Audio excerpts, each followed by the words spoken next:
7 conseils pour une première grossesse. Malgré la grande joie d'être enceinte, on reste très angoissé et effrayé face à une première grossesse, sans cesser de se poser un tas de questions. Nous avons rassemblé pour vous 7 précieux conseils, pour que vous puissiez passer une belle et agréable grossesse. L'essence se développe dès les premiers mois de bébé. Conseil numéro 1, boire beaucoup pour s'hydrater. Toute personne a besoin de boire au minimum 1,5 litre par jour. Cependant, une femme enceinte a bien plus besoin d'hydrater son corps. Il est donc essentiel de ne pas oublier de boire de l'eau durant la journée, qui sera une prévention contre les infections urinaires et la constipation. Évidemment, il n'est pas facile de boire, surtout au cours des 3 premiers mois, qui sont généralement chez les femmes enceintes symptomatiques à travers les nausées, vomissements, etc.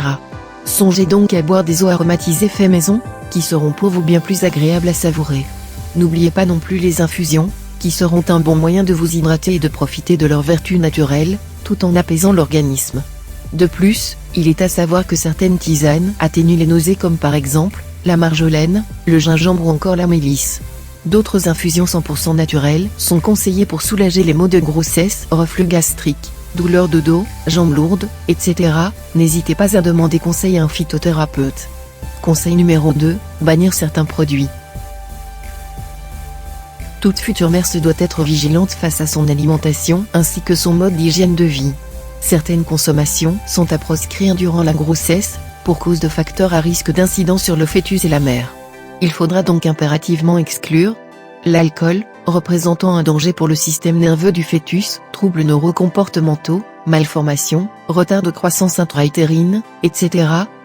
Il est à savoir que l'alcool sous toutes ses formes traverse le placenta. Sa concentration reste à même teneur dans l'organisme pour la mère et le fœtus.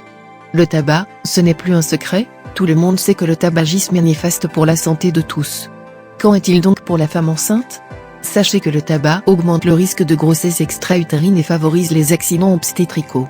La caféine et la théine sont à réduire durant la grossesse, dû au risque de troubles du rythme cardiaque fœtal, qui peuvent déclencher suite à une consommation de plus de 5 tasses de café par jour ou l'équivalent de 3 litres de cola par jour. Si vraiment vous ne pouvez vous passer de café, limitez-vous à 3 tasses de café léger par jour. Les fromages à pâte molle, croûtes lavées ou fleuries telles que camembert, pont-l'évêque, brie, etc. et les charcuteries, pour prévenir la listériose. Conseil numéro 3, adopter une bonne hygiène de vie. En tant que femme enceinte, il est primordial d'être 2 fois plus rigoureuse dans votre hygiène de vie, dû à votre sensibilité et fragilité au contact des microbes et parasites.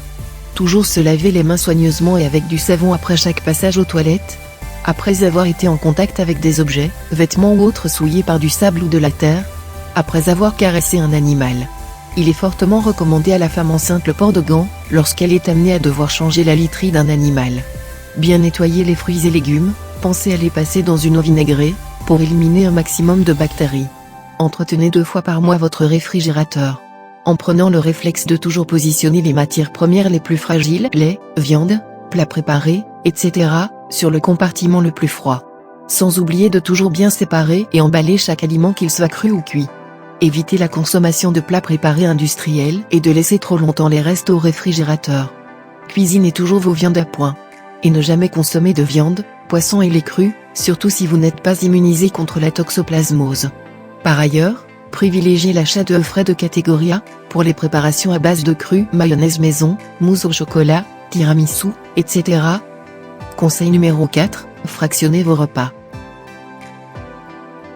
Rassurez-vous, la fringale est l'un des symptômes les plus fréquents chez la femme enceinte.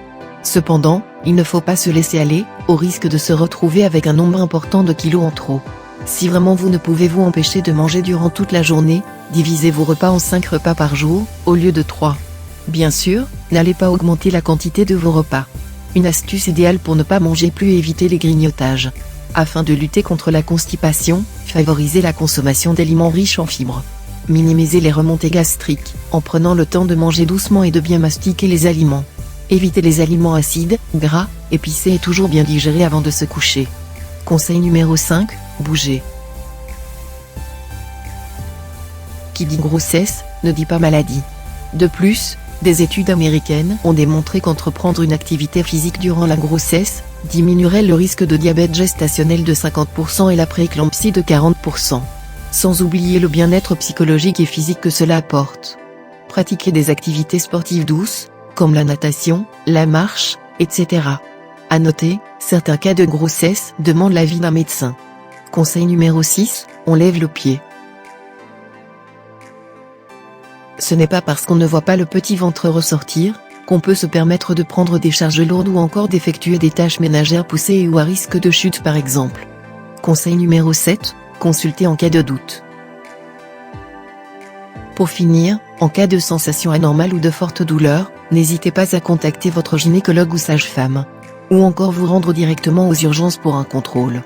Toute une liste de conseils de prévention, afin de contribuer au bon développement de l'enfant, à l'état de bien-être de la mère et mettre toutes les chances de son côté pour un accouchement optimal, en diminuant les risques d'accidents obstétricaux et de prématurité.